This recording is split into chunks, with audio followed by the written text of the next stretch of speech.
Hello and welcome to Spardha Lines, your one-stop destination for the civil services preparation, UPSC, KPSC and other relevant examinations. Today we have picked up some of the important articles that are in news which are very significant from the civil services examination preparation point of view. Let's get started and look into the first article. The first article here says Assembly elections in 5 states in November. It is in this particular backdrop we have to understand one of the concepts called as the model code of conduct. First, let's understand what is the article trying to say. The article goes on to say that assembly elections in 5 crucial states, which includes Rajasthan, Madhya Pradesh, Chhattisgarh, Telangana and Mizoram, would be held between November 7 and November 30. So the dates are also fixed by the Election Commission of India. For 4 states, it will be one phase polling, which means to say the election will happen on a single day. Then you will also have 2 phase polling, which means to say that you will have 2 days of elections. So it is in this particular backdrop, the Election Commission of India would be literally able to take any measures whatsoever. Why? That is because it happens to be a constitutional authority. We know from the fact that Article 324 of the Indian Constitution speaks about the Election Commission of India. The Election Commission of India has a superintendent's direction and literally would be able to take any steps to make sure that in the election no illegal attempts have been made and all measures can be taken for the security purposes as well as other implementations for the right execution of the elections. We also know for the fact that democracy is part of the basic structure of the Constitution of India. Do we have the basic structure defined? No, we do not have the basic structure defined in the Constitution of India. It happens to be a judicial innovation that judiciary has come up with, since democracy's fundamental is election. Election Commission of India makes sure that this democracy is intact in India. Now the point is, we have to understand the concept of model code of conduct. Why are we speaking about model code of conduct? That is because whenever the election dates are announced by the Election Commission of India, immediately what comes into picture is called as the model code of conduct. So the model code of conduct comes into force from the date the election schedule is announced until the date the results are out. This is very important from the preliminary examination point of view. So the minute the Election Commission of India announces the date, for example, it said in the state of Chhattisgarh, what we will have is November 7 and 17th as the date for the elections. And in the state of Mizoram, what we will have is November 7 as the date of elections. So the minute the Election Commission of India declares that we will have elections on so and so date, it makes a declaration, it issues a public notification. That is when the model code of conduct immediately steps into the picture. Now the question is, what is this model code of conduct? Until when is it going to be in place? So the minute the Election Commission of India announces the date, that is when the model code of conduct immediately starts off, and it will be present until the results are announced in that state. For example, November 7th will be the date when the election will take place in the state of Mizoram, and when the results are announced, until that date the model code of conduct will be in place. Now the question is, what is this model code of conduct? As the very name denotes, it is a code of conduct for whom? It is a code of conduct for the political parties. So it is a model, a fixed guidelines, a number of directions that are issued by the Election Commission of India. So the Election Commission's model code of conduct is nothing but a set of guidelines issued to regulate political parties and candidates prior to the elections. So the Election Commission of India is issuing these guidelines to the political parties, its people as well as the members, so that they can follow these guidelines. What are these guidelines and rules? The rules range from issues related to speeches, polling day, polling booths, portfolios, content of election manifestos, processions and general conduct, so that free and fair elections are conducted. So this ultimately means that a certain sense of responsibility, onus is put on the political parties so that they follow these rules and regulations. one of the most important parameter that you have to remember is, do we have a statutory backing? What do we understand by statutory backing? Do we have a law in place for the model code of conduct? The answer is a clear cut no. Remember, it can be very important for the preliminary examination point of view that we have no law whatsoever passed by the parliament. So the answer is, do we have a statutory backing? No, we do not have a law. This is more on the moral principles. This is more on the basis of a consensus. Consensus of what? Political parties all came together. They decided that they need to have a sense of political belonging and a consensus, so that all these political parties who are into the election fray follow these model code of conduct. So we do not have a law. All that we have is certain principles and guidelines and directions issued by the Election Commission of India, and all these political parties ultimately follow it, which means they do not have a binding effect and they are voluntary in nature. But at the same time, in case there is a political party or a person from a political party who is not respecting the principles that is given by the Election Commission, in that case the Election Commission of India can also issue directions and can also say that so and so person, whatever he is doing is not right from the Election Commission point of view. So the MCC contains 8 provisions dealing with general conduct, meetings, processions, polling day, polling booth, observers, party in power and election manifestos. What are the general rules that we have to follow? Let's say we have the government. Who is the government? The political party which has won the political mandate ultimately forms the government. Currently, for the sake of example alone, who is at the central level? We have the NDA. So it is the BJP which is at power. Let's say they are the ones in power, or for example, let's say in the state of Rajasthan, in the state government, who is in power? It is the Congress government. So whosoever, whichever is the political party which is in power, if that political party in power, what if it starts using the government machinery, the public exchequer money, the government's money, that is the state's money, for its own political purposes? Is it right? No. Why? Because the political exchequer or the political party will have a lot of government machinery, the administrative machinery. If it starts using this political power, the other political party will have a major problem. Why? Because it is not creating a uniform platform. On one side, because they are using the public money, they will be able to use these expenses for their political campaign, but the other party is not having the administrative setup. It does not have the money at the disposal. So where is parity in this particular case? So in this particular backdrop, whenever there is a political party that is contesting, whenever the government is in place, that political party representing the government should not make use of the public exchequer's money, and at the same time it should not make use of the official position for the campaigning. It should not make use of the administrative terms and the policies and the officials at the same time. And whenever you have the Election Commission of India issue a date, you cannot release new policies as well. It is the mandate of the government that they would be able to come up with new policies. They will also come up with new mechanisms. They will also issue freebies as well. Let them do it before the Election Commission of India decides on a particular day that so and so state will go for the elections. But once the date is announced, they would not be able to come up with any law policy initiatives whatsoever. So first point is that they would not be able to issue any official position for the campaigning. They would avoid advertising at the cost of the public exchequer, basically to ensure that there is parity between one political party and another political party. So it can be the BJP, it can be the Congress, it can be the JDU, it can be the CPIM, irrespective of the political party, whosoever is in power, they should not be able to use the public's money, because there will be no political parity between one party and another. And at the same time, when you are using a specific mechanism, let's say for example, you have the DD News, or let's say for example the public broadcaster.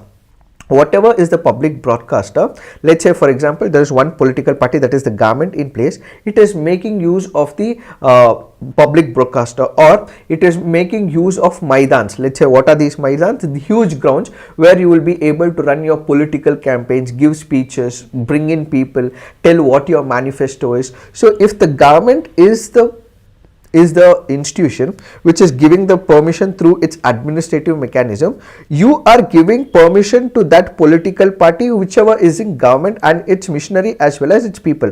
If you are giving permission for one political party, the same political parties, opposition political party, whosoever is the other political party, they should also be given the time to host their events as well. You should not be in a position to stop that particular event. If you are using, let's say for example, helipad, so on and so forth, the other political party should also be able to use it, so that there is parity, there is equality and no disadvantage to the opposition political party. So whatever facilities that you are using, make sure that you are using the same facilities for the other political parties as well. So these political parties are also able to fight on an equal basis, and whenever you are into the election mode, when the model code of conduct is in place, you cannot make any ad hoc appointments. For example, there is a district collector. This district collector is in favor of one of the political parties. So after the election dates are issued, you cannot put this district collector into that particular district. The point being emphasized is that there has to be utmost parity when it comes to the conduct of the elections.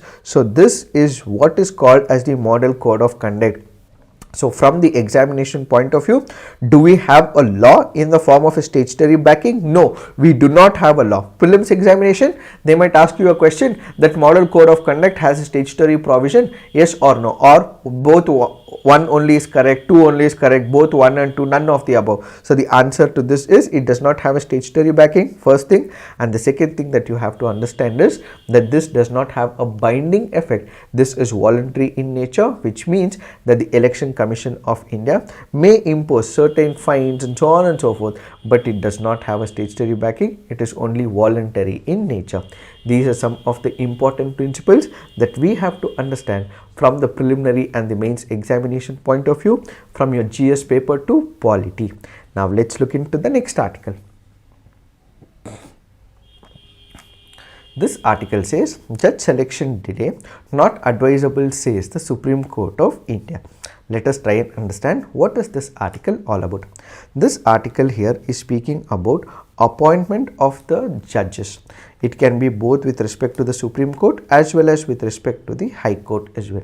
For the sake of appointment, what we have is called as the memorandum of procedure between the government, that is the executive, as well as the judiciary. One of the important factors that you have to understand is with respect to the separation of powers. Do we have a clear-cut separation of powers between legislature, executive and judiciary in India? The answer to this is yes as well as no. Let me give you an example.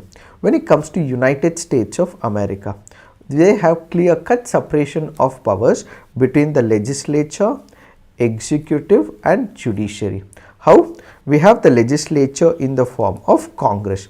It is the Congress which makes the laws. This is not the Indian National Congress. This is nothing but the US Congress, which means to say they are the legislature. It is only they who would make the laws. Then you have the executive. Who is the executive? Now what we have is President Biden.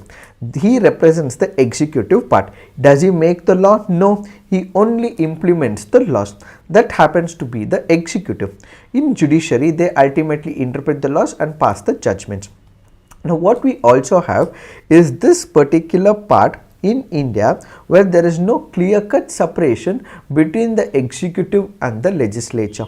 So the legislature and executive have an overlapping jurisdiction, and it is the judiciary that they have the separation. That is why we have Article 50 of the Indian Constitution, which speaks about separation of powers between executive and judiciary and not between executive, legislature and judiciary. Why?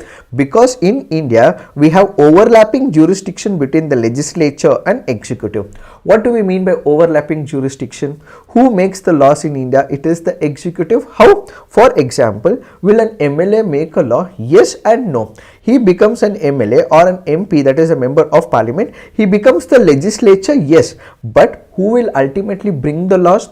These members who are elected as MLAs or MP, they become part of the legislature. whoever forms the government, it is these MLAs and MPs who ultimately go on to become part of the executive, and it is these executive who come up with the law. Yes, it is the legislature who makes the laws, but then the legislature ultimately go on to become the executive. It is the executive who ultimately make the laws in our country. So we have the overlapping jurisdiction. In United States of America, we have Biden who does not make laws, but in India we have the government in the form of NDA government which will make the laws. Why? Because they become the legislature and they also become the executive. So when it comes to India, remember Article 50 speaks about separation of powers between executive and judiciary. When we speak about appointment, we have the executive and the judiciary who come together for the appointment of the judges of the Supreme Court as well as the High Court.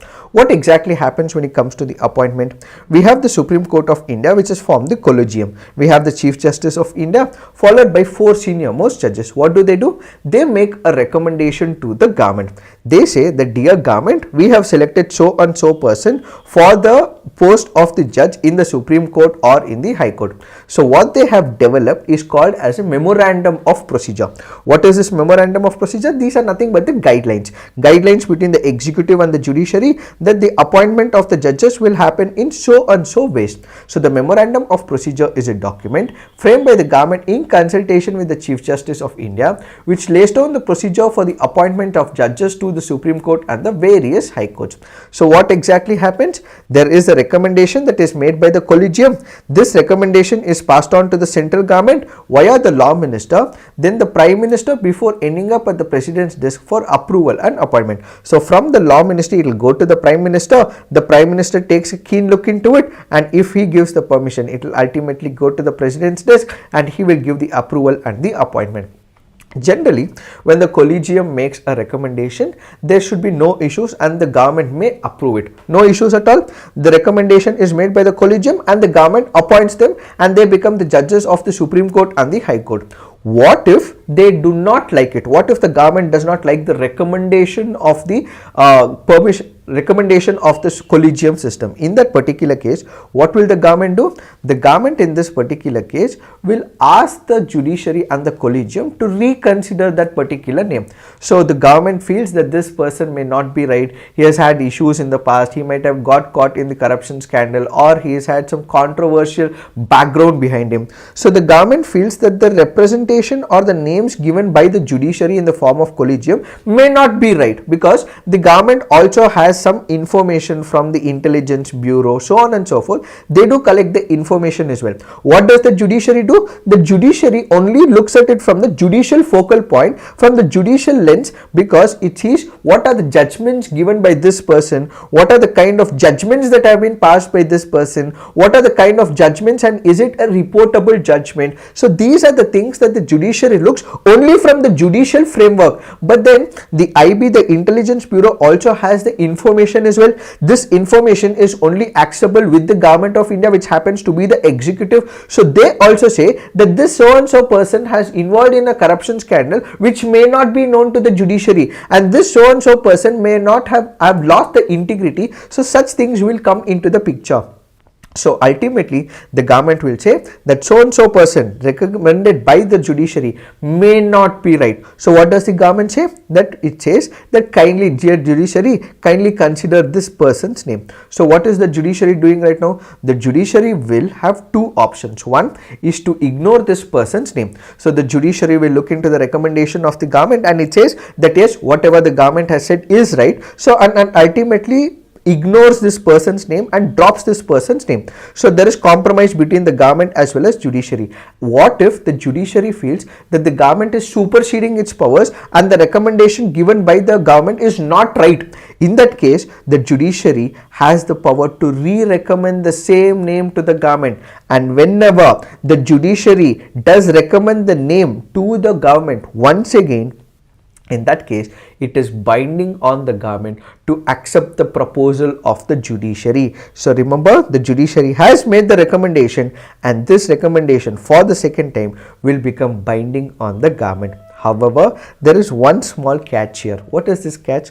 In the memorandum of procedure, what is the prescribed timeline within which the government has to appoint the person is not given.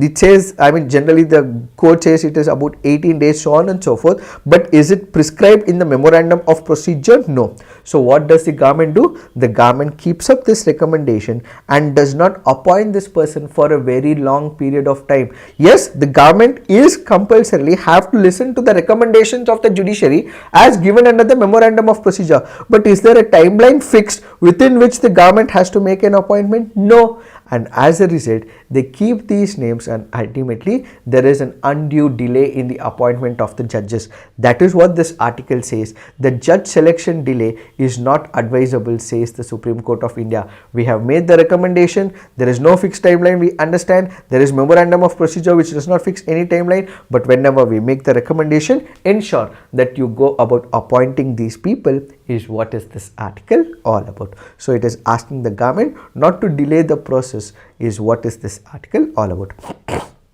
Now let's look into the next article. This article is important from the preliminary examination point of view, from the GS paper 1 culture. What does it speak about? It speaks about Garba folk dance. What is this Garba folk dance? It is a form of dance which originated in Gujarat. So which state? It is in the state of Gujarat. The name is derived from the Sanskrit term Garba, which means womb, and deep, a small earthenware lamp. Traditionally, the dance is performed around a clay lantern with a light inside the Garba Deep womb lamp. This lantern represents life and the fetus in the womb in particular. So it speaks about the life cycles, the womb, and the importance of the fertility. The dancers thus honor Durga, the feminine form of divinity. Garba performers often include singing and a musical accompaniment, traditionally provided by dol, which happens to be a musical instrument, and the similar but small dholak, hand clapping, assorted metallic ideophones such as cymbals. Historically, shehnai, which happens to be a double reed instrument, guided the singers, but by the 21st century, that instrument had largely been replaced by a synthesizer of harmonium. Garba dance thus celebrates fertility, it honors womanhood, pay respect to any of an array of mother goddess, and it is performed during the 9-day Hindu festival Navaratri. And as you can see, women in traditional attire rehearsing Garba folk dance ahead of the Navaratri festival in Ahmedabad. These are some of the important pointers from the preliminary examination point of view. Now let's look into the next article.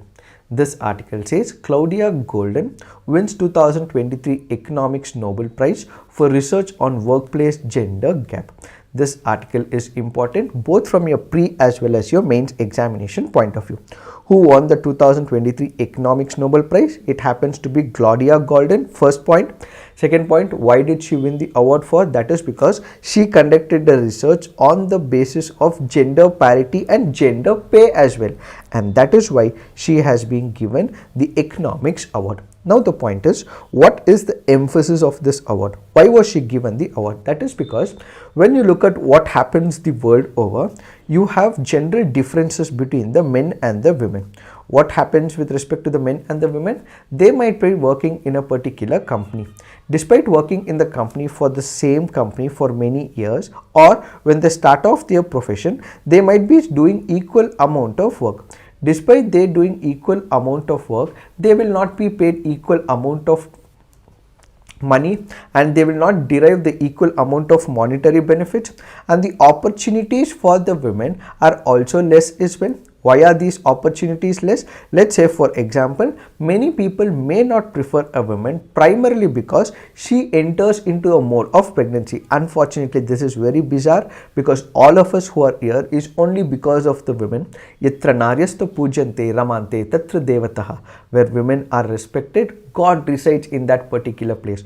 But unfortunately, in couple of places, women are not being respected and they are not being given equal parity with men when it comes to the pay packages. Why? That is because she enters into a mode of pregnancy and when she enters into a mode of pregnancy, she may not be able to contribute on the work front. So at that particular moment, they will still have to be paid a lot of money, which is in the form of free wages. That is, pay scale should be the same as well during the pregnancy period. So that is why they are not taken into the picture. When it comes to the men, they would be able to work from the morning to the night. They do not have any of the responsibilities towards the house. That is the general presumption. They would be able to toil from morning to the night, but you cannot keep the women from morning to the night. This happens to be the second major issue. So these are the kind of issues that surfaces ultimately, and this research that has been conducted by Claudia Goldin basically says all these things. So she has been able to see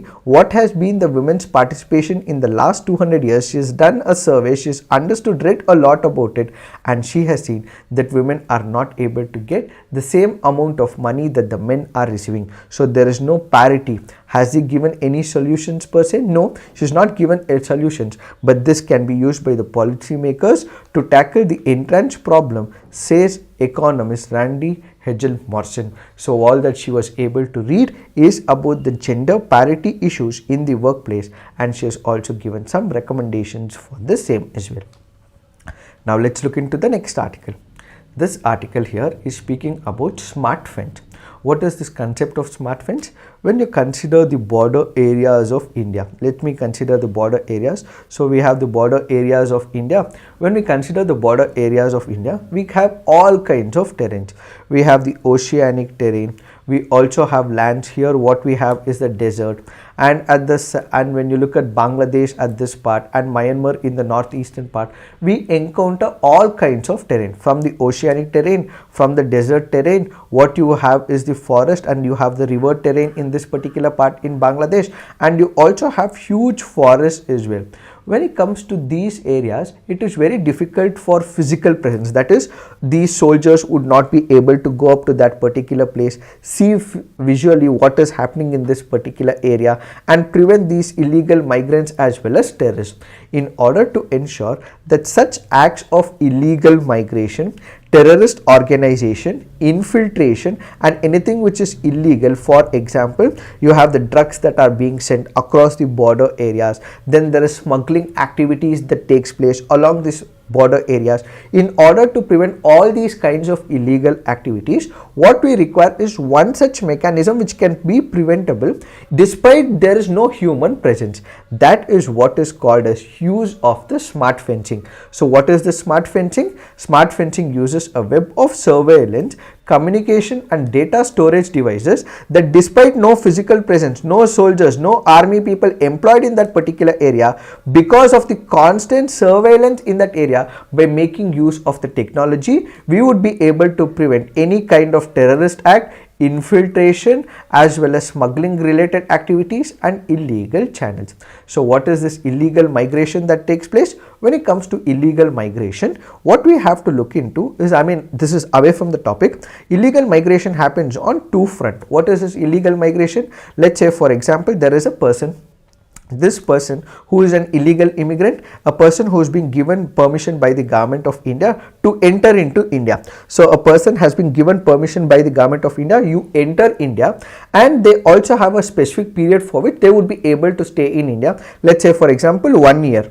After this 1 year, you have to go back to your home country. When you don't go back to the home country after 1 year for which the permission has been given, and you still continue to live in India, that person is called as an illegal migrant. Why? Because the permission is given only for 1 year, but then this person stays after 1 year as well. That is what is illegal migration, first part. The second part is, the government of India has not given permission, but these people try to enter India via the illegal channel. For example, through the forest, through the oceanic water. That was had happened in the terrorist attacks in the past in 26/11 as well. So the second part, to prevent illegal migration through where the government of India has not given permission, smart fencing is a necessity. What will smart fencing involve? It will involve sensors like thermal imager, underground sensors, optical sensors, radar and sonar, and it will be also mounted on different platforms like aerostat tower, poles as part of the smart fence. Then you will have the CCTV surveillance as well, and all this will be part of the smart fencing.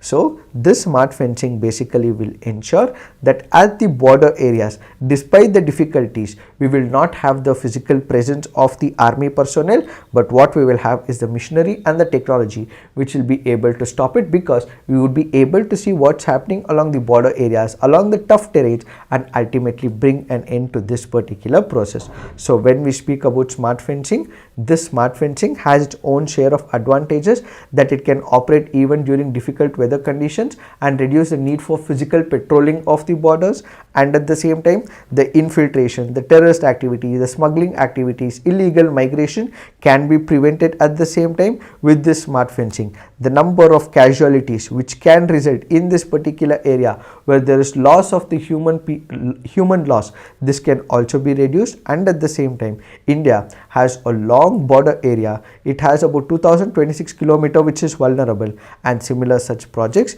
can be executed along the entire border areas as well.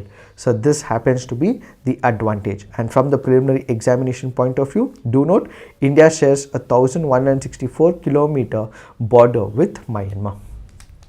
Now let's look into the next article. This article is important from the preliminary examination point of view. What is this article speaking about? Article is speaking about Haifa port. Where is this Haifa port? This happens to be a port in the country of Israel. So there are three important ports in Israel. Remember, it is very important from the preliminary examination point of view. This is the Haifa port, which is in the northern part. Then what we have is a port of Ashdod, which is in the central part, and finally what we have is port of Eilat, which is at the southern part. These three ports are in use. So you will have a question in the preliminary examination which says Haifa port was recently in use, is part of which country? That is Israel. Or they might give you a port and they might also give you a match the following types of question. Consider the following pairs. Haifa port is in Iran, Haifa port is in Israel, and then you have Hambantota port which is in Sri Lanka. So you also have to match these followings as well. So Haifa port, port of Ashdod as well as port of Eilat are three largest of the ports in Israel, and they are present in Israel. When it comes to Haifa port, it is the largest of the Israel's three major international seaports, the other being the port of Ashdod as well as the port of Eilat. It has a natural deep water harbor which operates all year long and serves both passenger and merchant ships. It is one of the largest ports in the Eastern Mediterranean in terms of freight volume, and handles about 30 million tons of cargo per ship, not including Israel's shipyards port. These are some of the important pointers from the preliminary examination point of view. Now let's look into the next article. This article here is speaking about Bima Vahaks. Who are these Bima Vahaks? What is the necessity of it? A Bima Vahak would be legally persons registered in accordance with the respective laws and engaged by an insurer. An individual Bima Vahak could be an individual appointed by an insurer or appointed by a corporate Bima Vahak. What do we understand by Bima Vahak? We have the IRDAI, which stands for Insurance Regulatory and Development Authority of India. What is its intention? The intention is to make sure that insurance offers as well as policy reach to every nook and corner of the country. It also has a simple policy of coming up and reaching these remote corners by the year 2047. So how do they reach?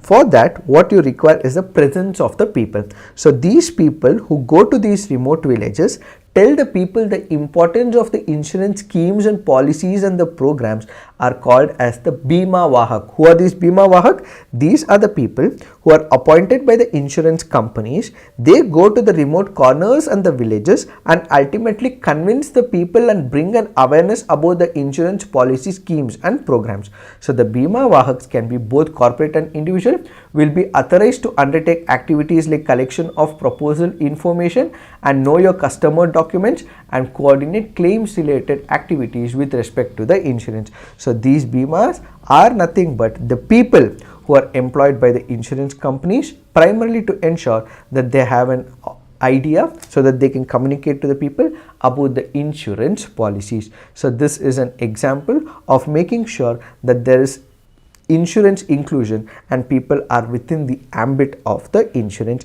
so that they can be given an awareness. Now let's look into the next article.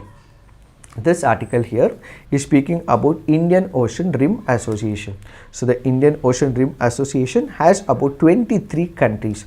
So the Indian Ocean Rim Association for Regional Cooperation is an initiative of the Indian Ocean Rim countries which was established in Mauritius in 1997 with an aim of promoting economic and technical cooperation, including expansion of trade and investment. From the preliminary examination point of view, remember, its secretariat is located at Port Louis in Mauritius. India is one of the founding members of this particular commission, and at the same time we have one of the dialogues called as Indian Ocean Dialogue. It is a flagship initiative of the Indian Ocean Rim Association. It is established in its role as a standalone track 1.5 discussion. So we have different tracks of diplomacy: track 1 diplomacy, track 1.5, track 2 diplomacy. What is this track 1, 1.5 and 2? Please put it on the comment section. It encourages an open and free flowing dialogue by key representatives of IORA member states such as scholars, experts, analysts and policy makers from government think tanks, civil societies on number of crucial strategic issues of Indian Ocean. What are these priority areas? Maritime safety and security, trade, investment and facilitation, fisheries management in the Indian Ocean, disaster risk management, tourism and cultural exchanges, academic science and technology cooperation, blue economy, as well as women's economic empowerment. So basically they have these priorities, and the objective is to ensure that there is sustainable growth, economic cooperation, liberalization, and to remove all those impediments for the trade and investment facilitation. So the IORA, that is the Indian Ocean Rim Association, was started in the year 1997, and that becomes the key important factor for your preliminary and the mains examination point of view. It is this that we have to understand with respect to this article. If you are liking these initiatives, please do like, subscribe to our YouTube channel, and also share it with your fellow aspirants as well. So this is it for today. Thank you for watching. All the best.